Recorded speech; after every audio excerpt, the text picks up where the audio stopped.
Welcome to Cooking with Scott. This series, Chef Scott Richardson is giving us some ideas for simple meals that your teenagers can make, so you can enjoy a night off cooking. On tonight's show, we have savoury pinwheel scones, a delicious chicken and apricot phyllo parcel, followed by a lemon citrus slice. Enjoy the show.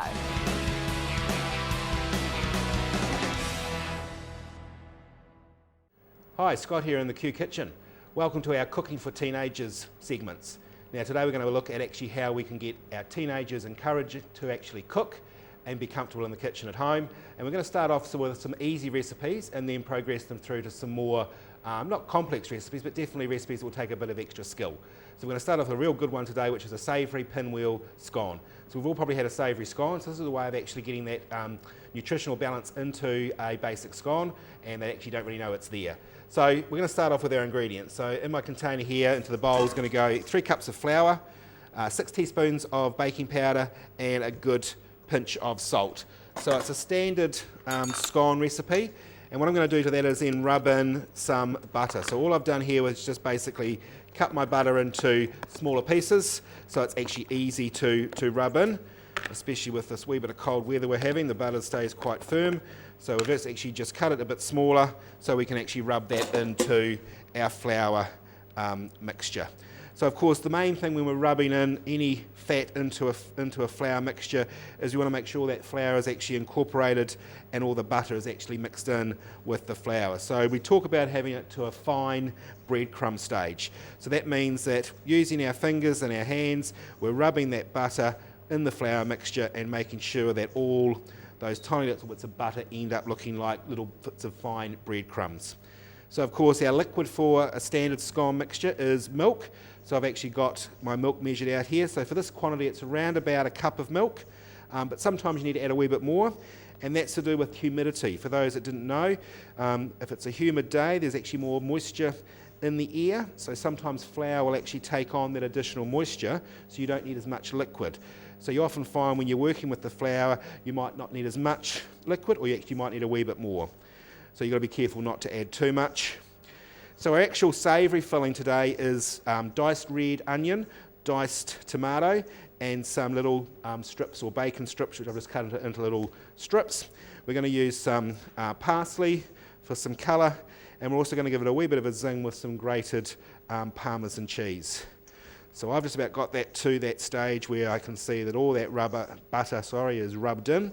So that's actually got to our nice fine breadcrumb stage. So I'm just going to make a wee bit of a well, just give my hands a wash.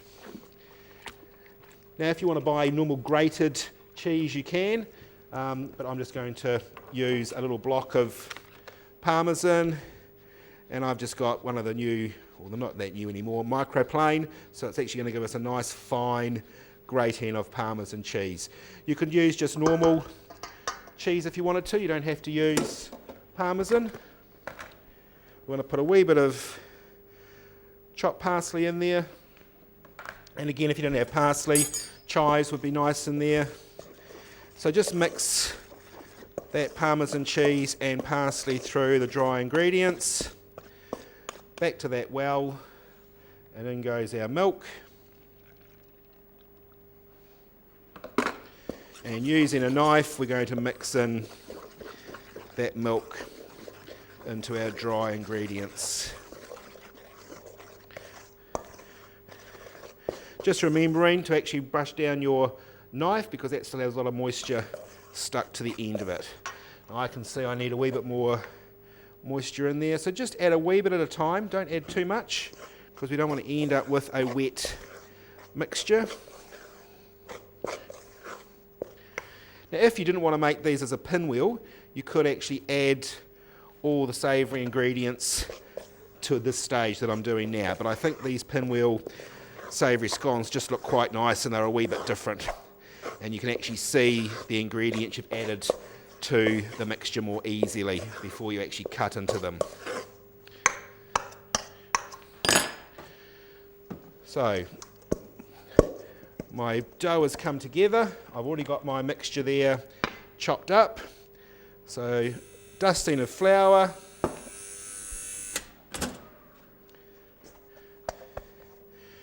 out comes our dough. Wee bit of flour onto our rolling pin, and then we want to roll our scone dough out. Not being too rough with it. We don't want to overhandle the mixture. You can see the dots of butter in there, which are nice and small, which are going to keep it nice and moist as they melt. You can see the parsley in there and the Parmesan cheese. So just press that back together. So what we're wanting now is a long rectangle. Just squish that whole together. Remember to keep turning it, because otherwise if you don't, it's going to stick to your bench.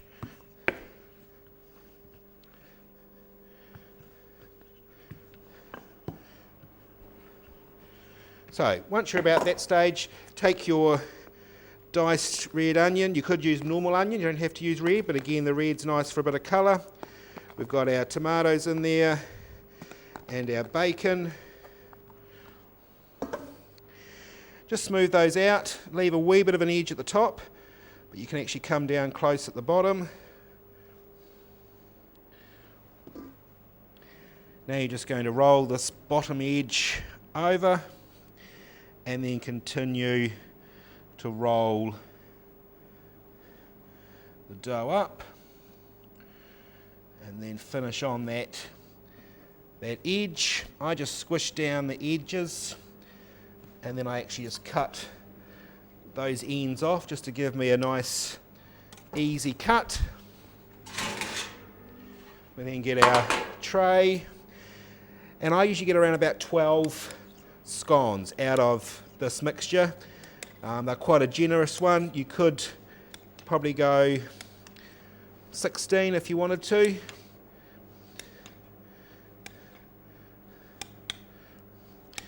So if you're doing this in Mum's kitchen, just be careful you don't cut too much into the board or the bench, but we need to cut on the bench for this one. So those scones go onto our tray. If you wanted to, you could brush the tops with a wee bit of milk to give them a wee bit of a glaze. Make sure they are spread out. And then they're going to go into a very hot oven, 210 degrees, for around about 10 to 12 minutes. You'll have to sort of gauge that on the presentation. So we'll put these in the oven.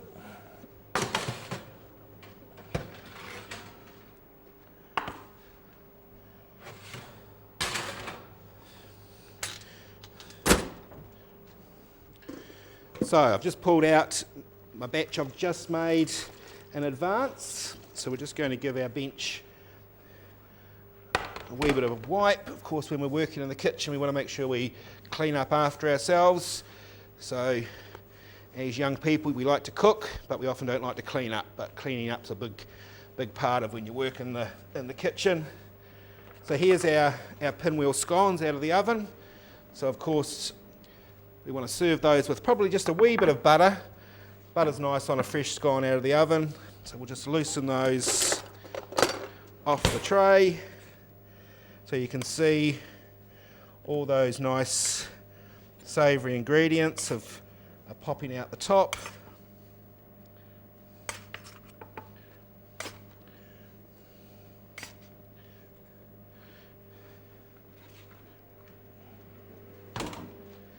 So there we have our wonderful savoury pinwheel scones, a really great addition to, a lunch with a big bowl of hearty soup in the winter, or even just as a little sort of snack. Make a batch of them, a little spread of butter, and you'll be away laughing.